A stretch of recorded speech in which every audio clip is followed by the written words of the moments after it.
শুভ সকাল বন্ধুরা, আমার নতুন একটি ব্লগে তোমাদের সবাইকে অনেক অনেক স্বাগত। এখন বাজে প্রপার 5টা, সকাল 5টা, এখনও 5টা বাজেনি এখনও। আচ্ছা, আমি উঠেছি 15 মিনিট আগে, মানে 4:45-এ। সকাল সকাল দরজা খুলতে আসছি, কারণ রাস্তায় জল দেবো, দরজায়, মেন দরজায়। তো আর মেয়ে যেহেতু স্কুল 6:45 থেকে মর্নিং স্কুল করে দিয়েছে গরমের জন্য, তো সেই কারণে তাড়াতাড়ি কাজ করতে হবে। উঠে পড়েছি অনেক সকাল সকাল।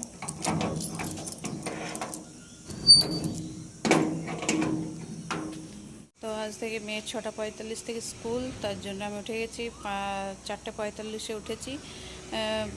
ফ্রেশ হয়ে তারপরে নিচে এলাম, এবার সকালের কাজ করব, আর তার সঙ্গে টিফিন আর ব্রেকফাস্ট রেডি করব সকাল সকাল। তো চলো, ওরা শুয়ে আছে, উঠিয়ে দিয়ে এসেছি, বললাম ও মেয়ে স্নান করতে যাবে। তো আজকে ব্লগটা আমি সকাল সকাল থেকে শুরু করলাম, তো চলো সঙ্গে থেকো।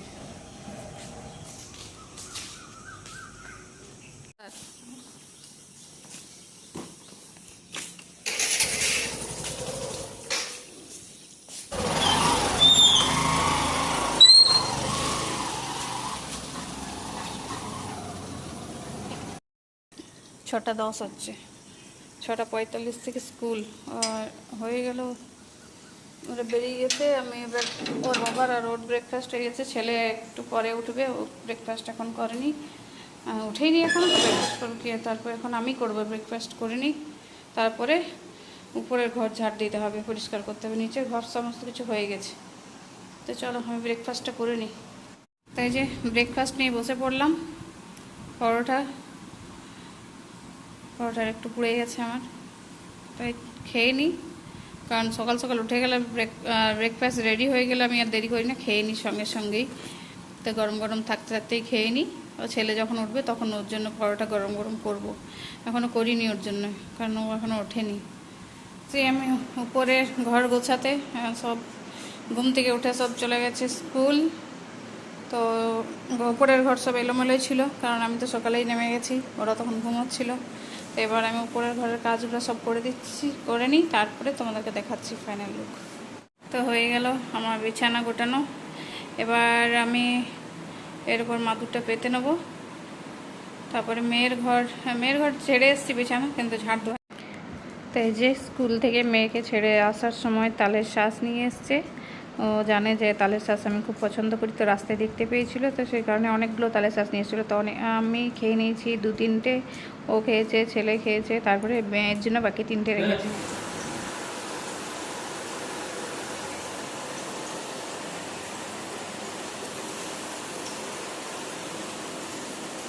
ঘর গুছানো সব কমপ্লিট, মোছাও কমপ্লিট, গোছানো মোছা সব কমপ্লিট। ফ্যান চলতে দিয়েছি কারণ শুকাচ্ছিল ঘর। ছেলের ঘর গুছানো হয়ে গেছে, কিন্তু ও বিছানার উপর চেপে শুয়ে আছে এখনো। একটু বসে নিই ঠান্ডা হাওয়াতে, তারপরে নিচের ঘরে যাব মোছামুছি করতে, তারপরে স্নানে চলে যাব। এখন তো এই সবে 7:30-8টা বাজে। মেয়েকে আনতে চলে গেল, ওকে ছাড়তে এসেছিলাম। আর আমার এই যে কাচাকুচি, স্নান সব কিছুই হয়ে গেছে, পুজো হয়ে গেছে, ভাত ডাল হয়ে গেছে, তারপরে হচ্ছে এবার তরকারি রান্না করব। এখন 10টা বাজে,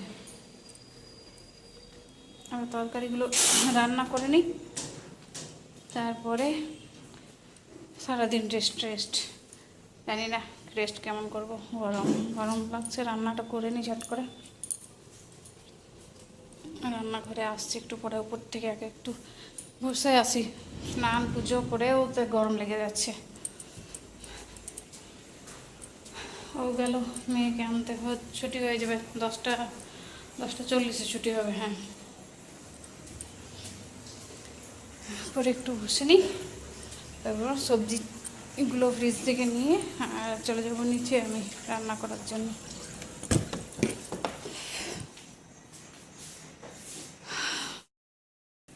চলে এলাম নিচে রান্না করার জন্য। অনেকক্ষণ বলতে 20 মিনিট বসলাম। দেখো অনেক কাচাকুচি করেছে, অনেক। আজকে পুরো 2টো কাচাকুচি করেছি, কালকে রাত্রে পরশু রাত থেকে জল বন্ধ ছিল, তো জল ট্যাঙ্কির জলে সমস্ত কাজ করেছি, খাওয়ার জল ভরে রেখেছিলাম। কারণ কি পরশু দিন রাত্রে প্রচুর ঝড় বৃষ্টি হওয়ার কারণে কারেন্ট আসেনি, কালকে সারা রাত ঘুমোতে পারিনি। সব কারেন্ট এলো কটায়, সকাল ভোর, হ্যাঁ 5:10-5:15 তো কারেন্ট এসছে। তখন তো ছেলে টিউশন যাচ্ছে, উঠে গিয়েছি, আর ঘুমোবার কোনো চান্সই নেই। তারপর আবার উঠে আবার মেয়ে স্কুল গেল, সেই জন্য আবার জলখাবার রেডি করো, ওকে টিফিন করে দাও, ওই করে কালকেও মানে সকাল দিকে তো আর ঘুমোতে পারবো না, যা ঘুম হলো দুপুরবেলাতেই। মানে ঝড় বৃষ্টিটা খুব বেশ জোরেই হয়েছিল, কিন্তু কারেন্ট না থাকলে যা গরম লাগে, গুমোট গরম। বাইরে বৃষ্টি হলো, আবার সেই হাওয়াটা বন্ধ হয়ে গেলে গরমে আর ওইভাবে ঘুমোতে পারছিলাম না, সারাটা রাত জেগে জেগে কাটাতে হয়েছে। তো জল তো এলো কালকে, 2 দিন জল বন্ধ ছিল, এলো কাল রাত ওই 8টা-9টার সময়। তো সেই কাচাকুচি স্নান করেছি, সমস্ত কাপড় রেখে দিয়েছি, 3-4টে নাইটি, সব জামা কাপড়, তারপর বিছানা চাদর তোলা ছিল, সেইগুলো সব কাচলাম আজকে সকাল সকাল।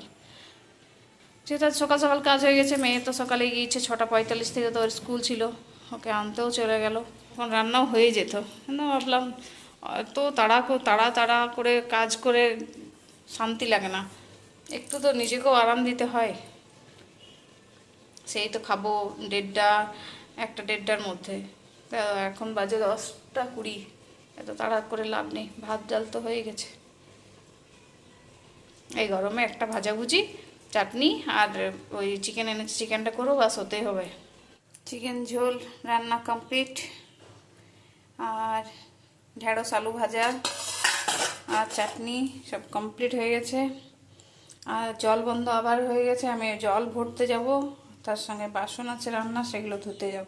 রান্না করে ভাবলাম একটু শান্তিতে গিয়ে ফ্যানের হয়ে বসবো, এদিকে জল বন্ধ আবার হয়ে গেছে।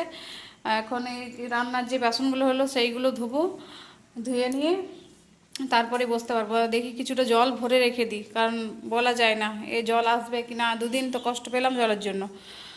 দেখি আবারও কি হলো কে জানি। তো আমি বাসনগুলো ধুয়ে আসি, ভাবছিলাম তাড়াতাড়ি রান্না হয়ে গেছে, চলো একটু বসে থাকবো, হলো না, শান্তি নেই। রোদে গিয়ে আমাকে জল ভরতে হবে বাইরে। চলো বাসন ফ্রাইং প্যান সব কিছু ধুয়ে চলে এলাম, রান্নার বাসিতে জল নিয়ে এলাম ঘরে। রোদে দাঁড়িয়ে দাঁড়িয়ে জল ভরা যায়, বাপরে বাপ। এই যে 3 বালতি জল ভরে রাখা রইল। এবার জল বন্ধ, খাওয়ার জলের অন্তত কষ্ট হবে না, বোতলে ভরে ভরে ফ্রিজে রাখলে হবে। ওইদিকে দেখছি আমগুলো রাখা আছে, আমটা ইঁদুর আবার খেয়ে নিয়েছে। 20 লিটারের ঘুটুম ভরা হলো একটা, এই কন্টেনারগুলো, আর এই যে এই 5 লিটারটা ভরে রেখে দিই, এটা আমার রান্নাঘরের কাজে লেগে যাবে জলটা, নাহলে তখন অসুবিধা হয়। যা বাইরে রোদ দিচ্ছে, পারা যাচ্ছে না এই রোদে বাইরে কলপাড়ে জল ভরতে আসছে, কারণ উপরে বাইরের কলগুলোতে আর জল, ভেতরের কলে আর কোনোটাতেই জল পড়বে না, যা পড়ে এদিকটাতে পড়ে, আর এটা বাইরে, আর এই রোদে আমাকে জল ভরতে হচ্ছে। বাসন টাসনও ধুয়ে নিলাম, ভাবলাম রান্না করে একটু রেস্ট নেওয়া হবে না, চলো আমি জলটা ভরে নিই। বাগানে একেবারে জঙ্গলে ভরে গেছে, এই বর্ষাকালে প্রচুর ঘাস হয়ে যায় বাগানে, রোদের তাপ। আর এই কয়েকটা মাত্র আম আছে সামনে সামনে, সব আম পেড়ে শেষ। বালতিগুলো রেখে দিও, আবার এসে আবার স্নান করবে।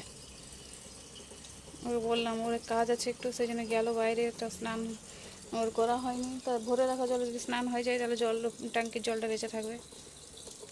এই যে ভরা হয়ে গেল জল, এবার ঘরে রেখে দিই, আর বালতিটা এড়ে দিলাম, ওটা ভরুক তাকে।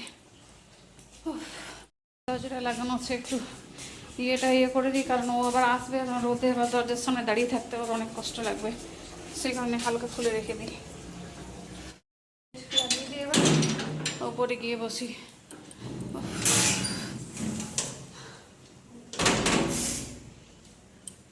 রান্না করব গরমে, জল বন্ধ, তো আর কিছু এই গরমেই যত জ্বালাতন শুরু হয়।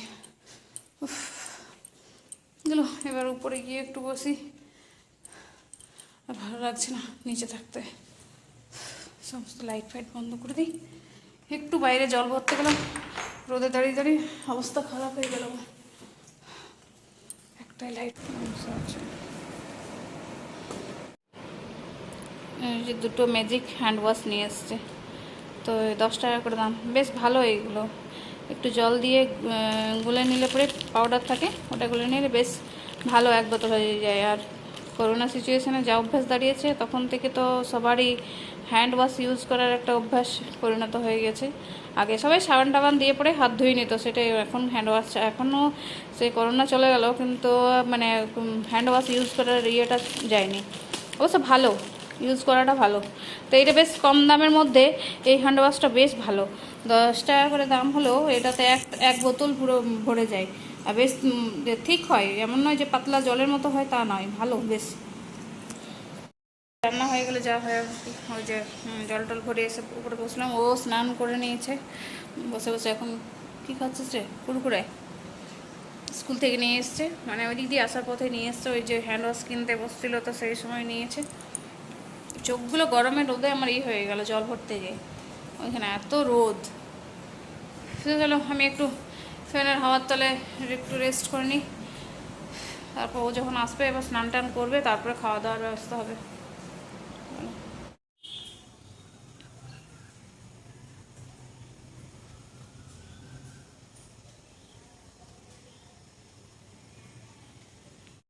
শুভ সন্ধ্যা বন্ধুরা। সেই দুপুরে রান্নাবান্না করার পর আর ক্যামেরা অনেই করিনি, কারণ মন মানসিকতাটা ততটা ভালো ছিল না। কারণ কি তখন বললাম না যে ওকে মেয়েকে স্কুল থেকে নিয়ে এলো, দিয়ে ও আমাকে বলছে যে রাস্তায় এত ভিড় কেন। তা আমি বললাম আমি তো ঘরে আছি, বাইরে বেরোয়ও না, এতটা তো জানিও না যে বাইরে কী কারণে এত ভিড় আছে। দিয়ে তারপরে কিছুক্ষণ পর জানতে পারলাম যে আমাদেরই মানে সম্পর্কে, আত্মীয় সম্পর্কে এক ভাগ্নের মেয়ে পুকুরে জল বন্ধ ছিল সকাল থেকে, তো পুকুরে স্নান করতে গিয়েছে, ওই 13 বছর মতো বয়স হবে। স্নান করতে গিয়ে আর জলে তলিয়ে গিয়েছিল। তো ও বান্ধবীদের সাথে গিয়েছিল, তো ওরা তো ওঠাতে পারেনি।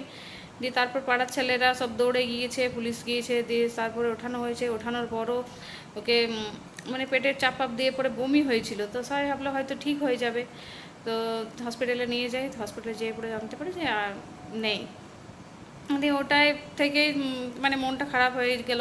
মানে চোখের সামনে দেখা জল নেই করে সারা দিনটা এই মানে আর জলেই কারো জীবনটা, মানে জল যে জীবন আর জল যে জীবন কেড়েও নিতে পারে, মানে চোখের সামনে যেটা প্রমাণ মানে দেখলাম। পুকুরে স্নান করতে আসলে জানে না সবাই, কলে এখন স্নান করে অভ্যস্ত, সাঁতার কাটতেও কেউ জানে না এখনকার বাচ্চারা। সেই কারণে মানে এই ঘটনাগুলো ঘটে। আর ছোটো বাচ্চা সেই চলে গিয়েছে সকালবেলা স্নান করতে, ভাবছে স্নান টান করে আসবো, কলের জল যেহেতু বন্ধ, কিন্তু এরকম ঘটনা ঘটবে কেউ তার ভাবতে পারেনি। যাই হোক, মানে সেই নিয়ে একটু মানে মনটা খারাপ হলো। তো এই তো বিকেলবেলা উঠে মেয়ে তো টিউশন গেল, আর আমি সন্ধ্যা টন্ধা দিয়ে একটু বসে আছি, রাতে খাবার বানাবো এবার। ওটা নিয়ে একটু মনটা হয়। আমার আরও তরকারি রেডি, এবার পরোটা করে নেব, তাহলে আজকের মতো রান্না কমপ্লিট হয়ে যাবে। এবার পরোটাগুলো বানিয়ে নিই আমি ঝটপট করে, গরম লাগছে, পরে আসছি। কট আমের আচার নিয়েছিলিস? কট আমের আচার নিয়েছিস? দেখে তো 3টে মনে হচ্ছে আমার। তো আচার খাই গরমে, ওই যে আলুর তরকারি, যে হালকা পরোটার মতো আর রুটিগুলোকে ভেজে দিয়েছি। মহারাজের আগে খাওয়া হয়ে যাচ্ছে, আর আমরা এখন খাবার খাচ্ছি এখনও। আর খাবার দিয়ে দিয়েছি ওকে, আগে খেয়ে নেবে, কারণ টিউশন আছে, ঘুমিয়ে পড়বে ভোরে। অবশ্য ভোরে আমরা উঠবো, কারণ কি মেয়ে তো স্কুলে যাবে, তো 6টার সময় স্কুল যাওয়ার জন্য বেরোবে, তো আমাকেও ভোরেই উঠতে হবে, তো আগেই খেয়ে নিচ্ছে। আর আমার তো আর 4টে পরোটা ভাজতে এখনও বাকি আছে, ভেজে নিই, তারপরে আমি ওপরে গিয়ে কিছুক্ষণ বসবো, তারপর খাবো। এখন তো 9:30 বাজে, চলো বানিয়ে